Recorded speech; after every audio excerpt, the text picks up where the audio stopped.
Hello everybody, welcome back to another Mr. Backlog Gamer Review. Today we're diving back into the streets of Raccoon City to take another look at Resident Evil 3 Remake. Honestly, it's crazy that I'm even saying this right now, but thank you all for the 200 subscribers. I couldn't be more grateful. It is insane to see the growth of this channel. Seriously, from the bottom of my heart, thank you all for coming out to support me. I love you very much, and now let's get back into the video. Now this one is a little different because as many of you know, my first video was actually a review of Resident Evil 3 Remake I made around 4 years ago. But after replaying it recently, I came away with a much deeper appreciation for what Capcom accomplished here, and a few more thoughts I'd like to share with you guys on where the game ultimately succeeds and where it falls short. Resident Evil 3 has always lived in the shadow of Resident Evil 2. The original did, and honestly the remakes do as well.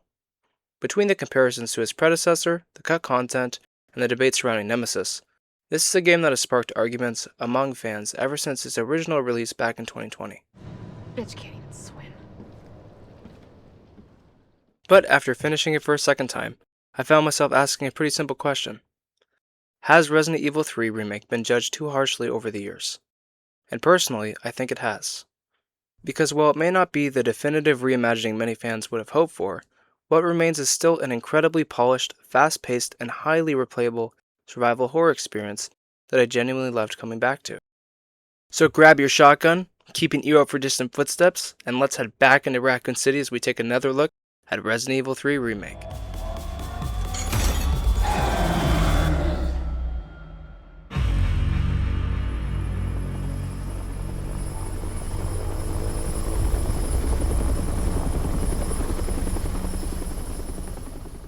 One of my favorite things about Resident Evil 3 Remake is where it sits within the timeline of the series.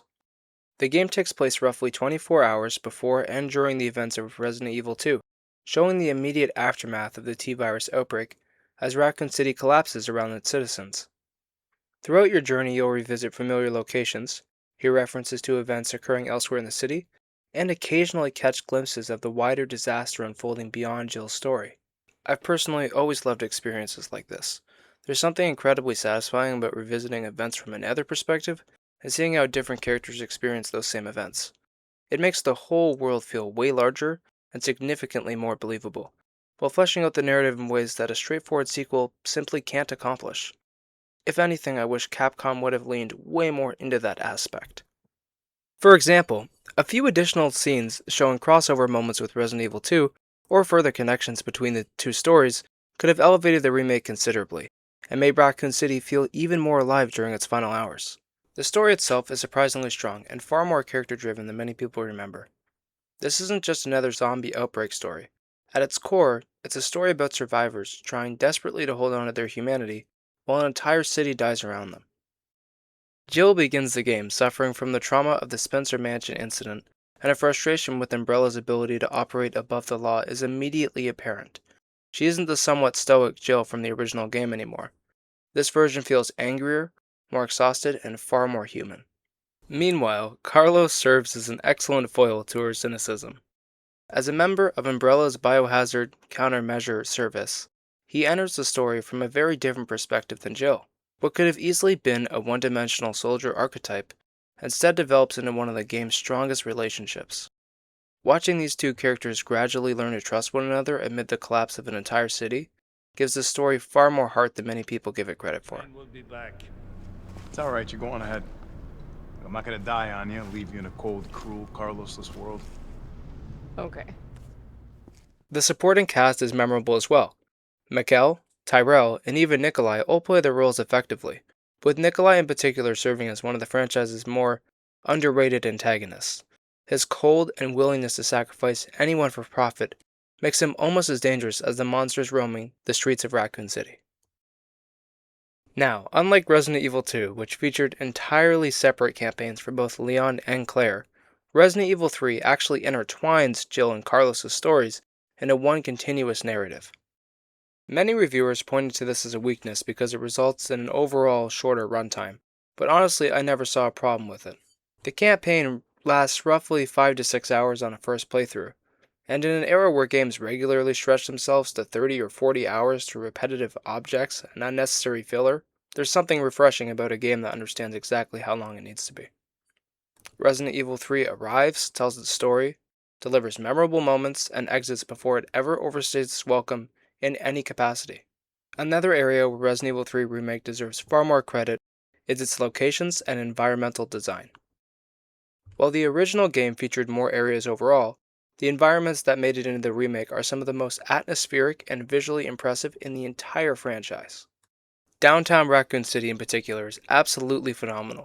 For the first time in the series, players are given the opportunity to properly explore the city during the height of the outbreak rather than simply hearing about the disaster from a distance. Neon signs flicker in abandoned storefronts, police sirens echo through empty streets, burning vehicles illuminate alleyways, and distant screams remind you that the city is dying in real time around you. It's a pretty cool experience. It feels less like a video game level, and more like a genuine place actually experiencing its final moments. The attention to environmental storytelling is remarkable as well. You see barricades hastily constructed by desperate civilians, restaurants left abandoned mid-service, crashed ambulances scattered through intersections, and evidence everywhere of people desperately trying and failing to escape. Every street corner tells a story without ever needing dialogue to explain it, and that's a very, very cool thing to experience. Few games have captured the atmosphere of societal collapse quite as effectively as Resident Evil 3 Remake, and I think it deserves its flowers for that.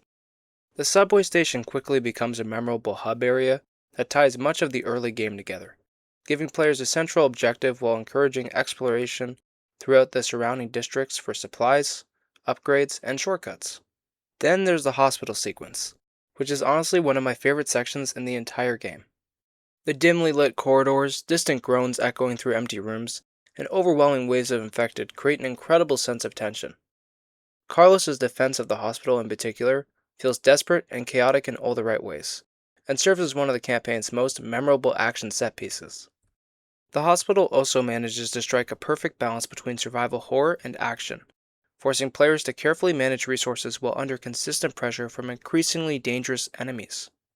The Nest 2 laboratory, meanwhile, provides a stark contrast to the urban environments that are dominant the first half of the game.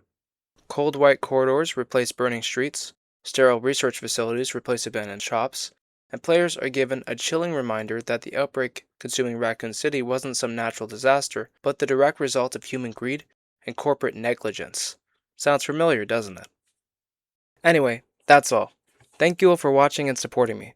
I'd love to hear what you thought of Resident Evil 3 Remake and of the video. Drop a comment and a like down below, and that's Mr. Backlog Gamer signing out. Have a beautiful day, everybody.